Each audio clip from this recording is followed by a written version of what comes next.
Everyone does this thing where they're doing the thumbnail and then they have their mouths open. I don't get it.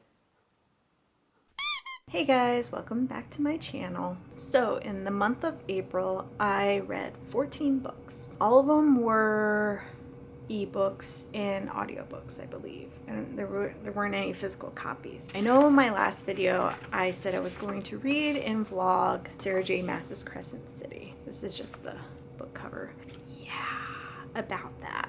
Let's just get this out of the way. I'm still going to continue reading it. I did not finish it last month, nowhere near. I only got 100 pages in, and when I first started it, I'm just not a fantasy person. I have to accept that. I just have to just accept it. I hate that I'm not, but it is what it is. In the beginning of this book, there were so many names thrown at you, and there was just a lot of information within the first 2 chapters, and I was just overwhelmed.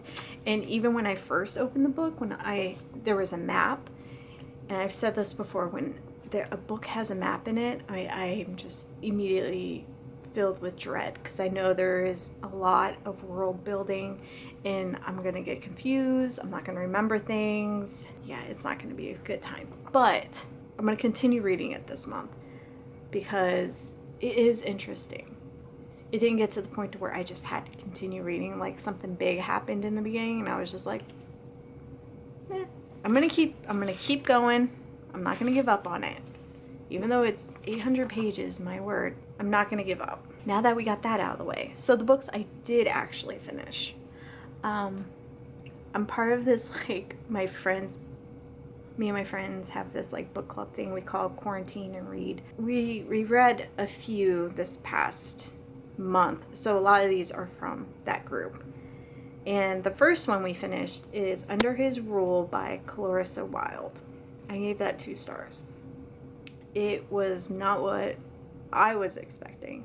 It involves a cult, and the characters are frustrating, and there's a series. So my one friend, she went ahead and read the second one and told me and my other friend about what happened, because it ends on a cliffhanger, but we didn't want to read the second book, so luckily, but we still wanted to know.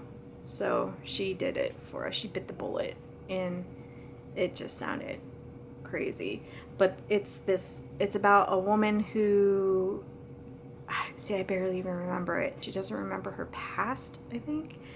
And she just has this one scarf from where she originally came from, but then she ended up in foster care and then was adopted. So then she sees in the news this new religion cult group, and she sees the emblem that's on her scarf. So then she goes to this meeting, they abduct her pretty much, and then she's put through all this crap, and then it's just weird things happen. It's about her being in it and trying to escape, pretty much. Super bizarre. So the next book I finished it via ebook. Yeah, The Bromance Book Club by Lisa K. Adams. I loved it. It was super cute. It was fun to read a book where the love interests were already married and then they're just trying to reconnect. So, if you don't know about it, I'll be surprised because it's super popular, but it's about a man trying to win back his wife, pretty much. And he's invited to join this book club where all of his other guy friends, they get together and they read romance novels. They get tips from the romance novels to try to get their love interests back, if that makes any sense. It was super cute. I gave it 4 stars. I think it was the ending I didn't really care for, but it was not the most memorable book, but it was enjoyable. I don't think I'm gonna read the second book. I don't know if it's a series or it's just the sequel, but the character that they follow in the second one, I believe, from what I remember, it was the guy's friend, and he just annoyed me in this first book, so I don't really care. And I guess he's trying to get with the sister of the wife in this one. So I'm just like, not really into that, but it's okay.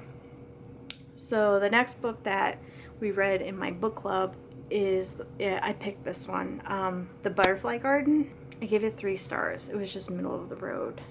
I listened to it on audio. Yeah, it was okay. I don't know. The ending was kind of just predictable. The whole storyline's interesting. It's about pretty much a serial killer who abducts. Are you seeing a theme here?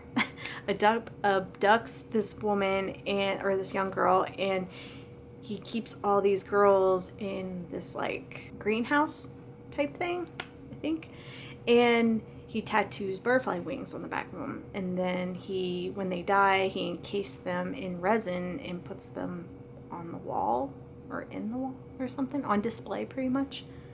And it's just about her being, one girl escapes, and it's just these detectives questioning her, and then she talks about what happened and stuff. Like the ending, like it was just, I don't know. I know a lot of people liked it, but I just wasn't too into it, I guess.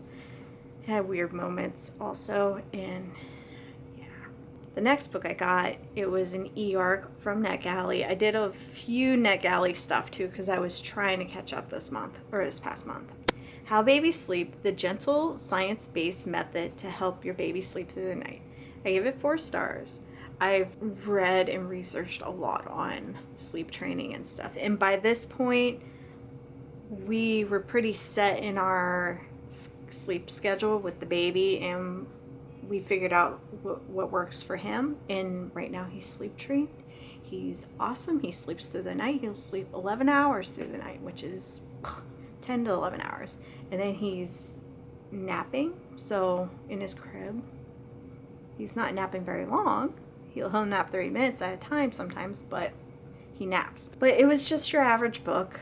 It's more of the, like how it says, the gentle way of doing it. What I enjoyed most about this book is the more scientifically based research on certain things.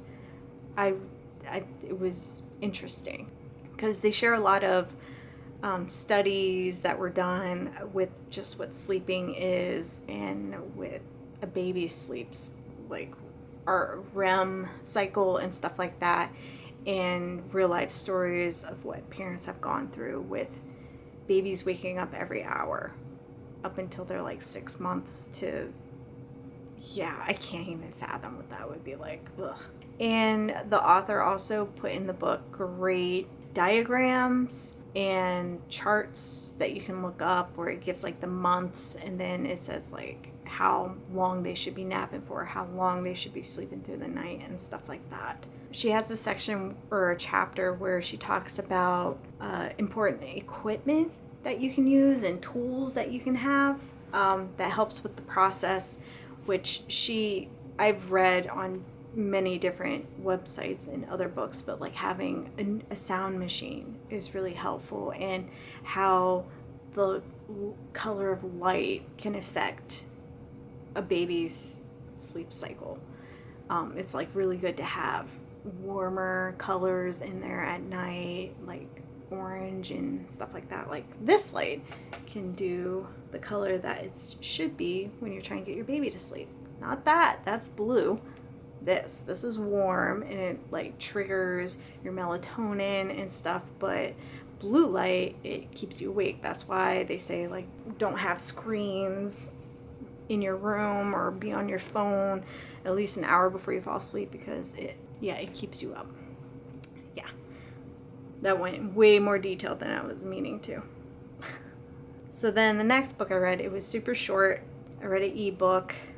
It's Once Upon a Winter's Eve, Tessa Dare, and it's a novella. I gave it 4 stars. I thought it was decent. I'm not one for historical fiction or historical anything, just not into it.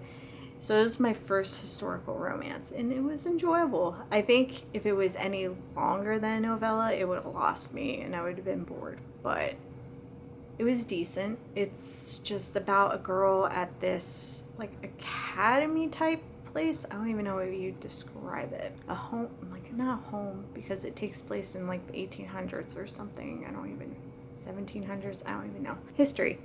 But she's there because she doesn't have a man, pretty much.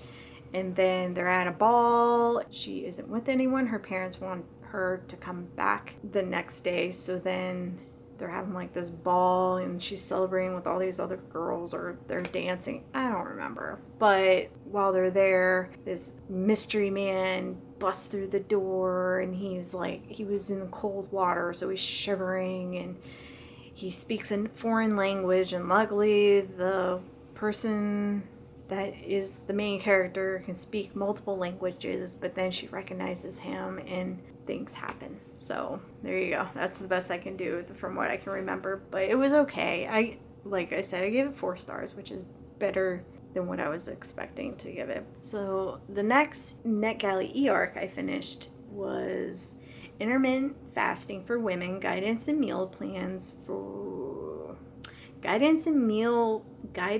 Meals. So there's a typo on Goodreads, because I was reading it and I'm just like, it's messing me up. It's supposed to be guidance in meal plans to reset your metabolism and lose weight. I gave it 4 stars.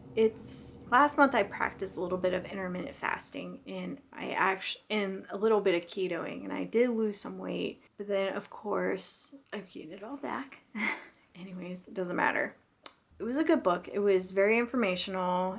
She states the benefits of fasting and like gives the different time frames that you can do to fast, and it was just your typical how to, and yeah, it was helpful. A lot of the information I already like read about or watched on a documentary. She has really good meal plans and like shake ideas, but overall I think it's pretty good for someone who just wants to know about fasting and how it can positively affect your body. Yeah, overall it was like 4 stars. It's your basic informational book. So the next NetGalley e-arc I finally finished. I started it a while ago. Anyways, I read the beginning, and then it gets to the part where you have to take a quiz, so I stopped. But it's the 5 Archetypes. Discover your true nature and transform your life in relationships. And I love this book. I gave it 4 stars. I'm all about archetypes and personality tests and everything else. And this, after taking the test, it lined up perfectly with every test I've ever taken. Kitty cat. Yeah, I'm definitely a nurturer and all that stuff. So my test, I ended up being blatantly an earth type. Like they just mentioned being a nurturer and wanting to like solve people's problems and be like helping out and being a part of a team and stuff. It was me to a T, full on. But it was interesting because then they talk about your counterpart, your counter archetype, and like which archetypes you work best with and which ones you don't. And then they also like they tier all the different archetypes. So I don't remember my second. So the different archetypes were wood, fire, earth, metal, water. I was mostly earth, like percentage wise I was really earth. And then the other 4 they were fairly close. I think fire was my least. I don't remember, but I enjoyed it. It was fun to take the test. It was super easy. You just rank things. I recommend it to anyone who loves personality tests. It's fun. It's refreshing. They base it off of like Chinese medicine and education. Like I don't like Chinese medicine and stuff like that. And it was different and it was just interesting. Another nonfiction NetGalley e-arc I finished was the Keto Green 16, Harness and the Combined Fat Burning Power of Ketogenic Eating and Nourishing. I gave it 4 stars. So this one was good. It has a ton of information in it. And it might be a little overwhelming for someone who's new to ketoing and stuff. So I wouldn't recommend it for newbies. But it has a lot of great scientific information and like just the basics on the diet, and then it gives you meal plans and recipes and stuff like that. And then this is the one that has a ton of, where she recommends a ton of supplements and stuff, and it's just too much. I like that she covers the mental health aspect of everything and how emotions and all that stuff is involved in the keto diet and not just like your physical health. So I appreciated that. So the next book that I finished, it was with my book club people. My friend picked this one. It's Unspeakable Things by Jess Lowry. I gave it 3 stars. I was kind of disappointed with the ending. I think that was my biggest problem with it. But for some reason, all the books that we've been picking have been about people getting abducted, getting raped, or molested. It's weird. And normally with cults involved for some reason. But this one, again, it's about little boys being abducted and bad things happening to them, and then them just changing. So the whole time you're trying to figure out who is this predator doing this to all the kids in the neighborhood. So it follows this little girl, and it's the boys on her school bus that are slowly getting abducted and bad things happening to them, but then they're alive. They return home, but they're just different. But yeah, it takes place during the 80s, whenever the whole kids being abducted and being murdered was really, I don't want to say popular, but that's when I became more aware. So she wrote this book about it, and it was just, there was a lot of creepy moments. A lot. The main character's parents are kind of weird. I don't want to say weird, kind of creepy, just creepy. It was kind of hard to read at some parts, but it was just middle of the road. The ending was predictable, and I don't know. I just, the whole time, it's a whodunit, so it was okay. So the next book I picked, it's a smut book, and I found out about this book from a booktuber I follow. I don't remember who, but yeah, she mentioned it, and it's A Pinch of Sugar by Jessica Kane.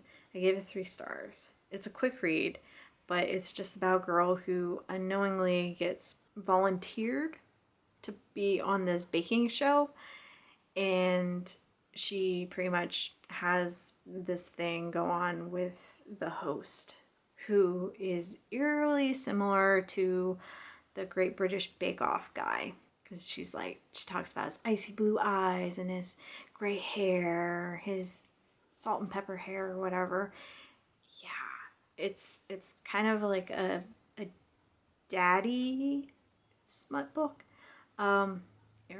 It's not kind of, it is. What am I saying? But it was interesting.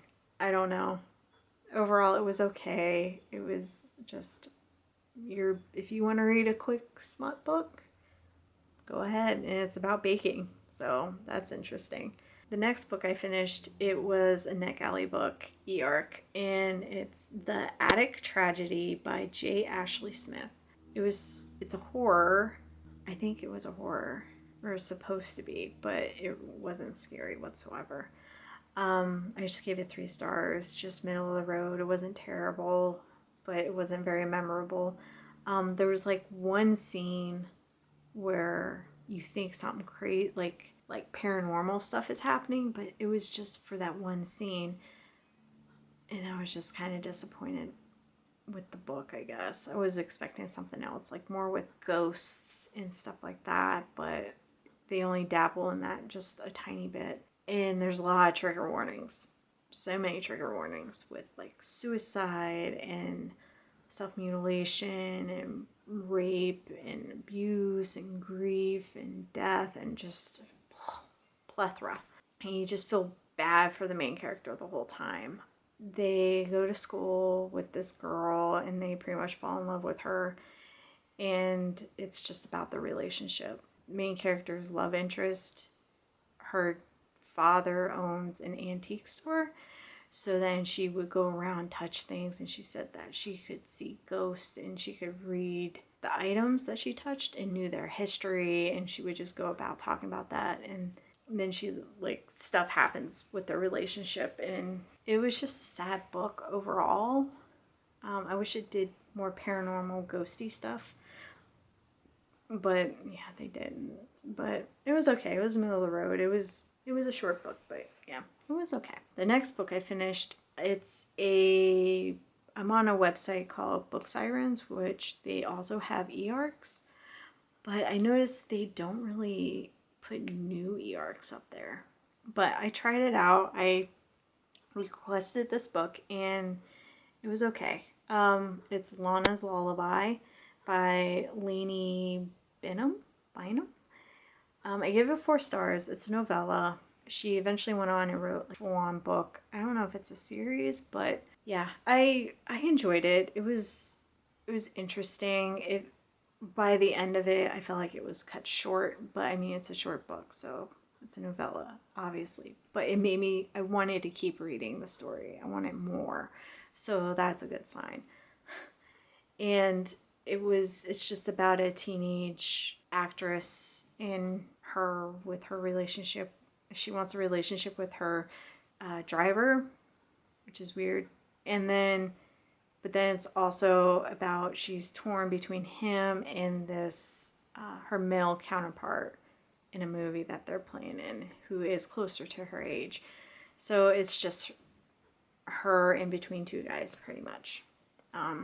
So I'm curious to read the full-on book. But yeah, I gave it 4 stars. I thought it was decent. So in my book club, my other friend, it was her turn, so she picked Whiteout by Adriana Anders. I gave it 3 stars. It's not my type of book, I guess. It was action-packed, and then like the sexy time parts were just not that sexy. It's about a virus group of scientists, and they're out in like the Arctic or Antarctica or something like that. I don't even know. I don't remember. But they're doing research and stuff, and then suddenly when this group is supposed to leave, the main 2 characters, one is a scientist and one is a chef or a cook on like the camp they're at, and she's gonna leave, but then she kind of gets stuck witnessing a murder. So then she's like trying to escape, and then the main character scientist, they pretty much get together and then they try to survive. There you go. Hate to love. There you go. And it ends kind of on a cliffhanger-ishness, but I am not interested whatsoever. There's a series. No, it is not my type of book. I was pretty much bored with it during like the majority. Like the only interesting parts to me were the very beginning and then the very end. The in between was just torturous. Even like with the sexy time scenes, I was just, but I tried and I finished it. Thank goodness. But yeah, I give it 3 stars because it wasn't my thing. It wasn't bad, but it just wasn't for me. So the book that I finished out the month and absolutely was my favorite, thank goodness. It's also a NetGalley e-arc. It came out, when did it come out? It came out at the end of last month. But it's Saigon, a misfits memoir of great books, punk rock, and the fight to fit in by Phuc Tran. I absolutely loved it. I gave it 5 stars. It's kind of hard to rate memoirs. I usually give them 5 stars anyways, unless it's like written just not well. But, oh my goodness. So I requested this book originally because it takes place in Carlisle, Pennsylvania, and that's where one of my best friends lives. And I thought it was interesting because it's about a Vietnamese boy and his family being refugees in the 80s, like late 70s, early 80s, and moving to the US. And then they settle in Carlisle, Pennsylvania. And Carlisle is super small town and super white. So I thought that was interesting.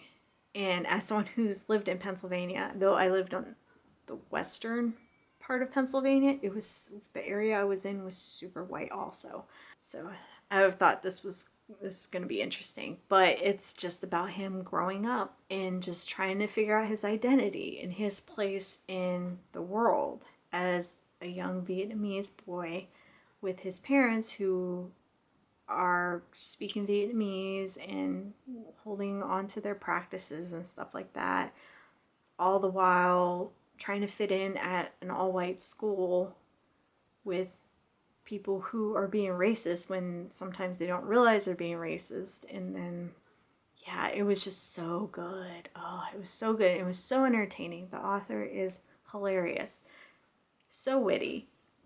And each chapter, it's about like a classic, and he relates his life to moments in the books and just the overarching themes of the books with his life and just trying to become who he is today. And it was so good. I don't even know how many times I gotta say it. I had laugh out loud moments, and I've already recommended this book to multiple people. I follow him now on Instagram, and it's just a delightful. It's a good book.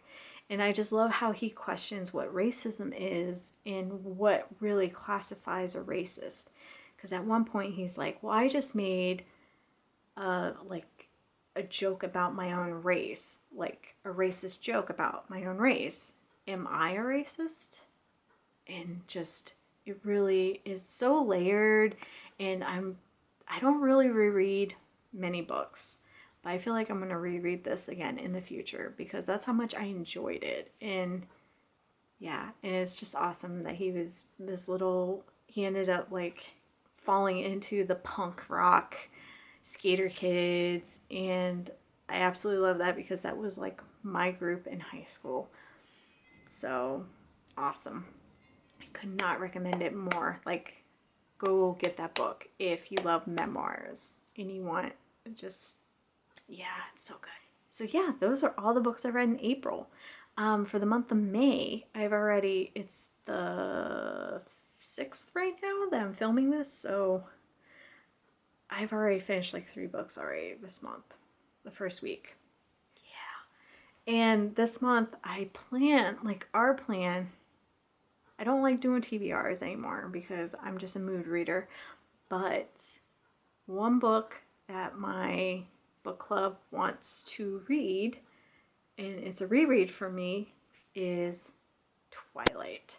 Yes, I want to reread Twilight. I read it a long time ago when it first came out, and only the one time, and I enjoyed it, but I wasn't like a diehard fan like one girl in my group is.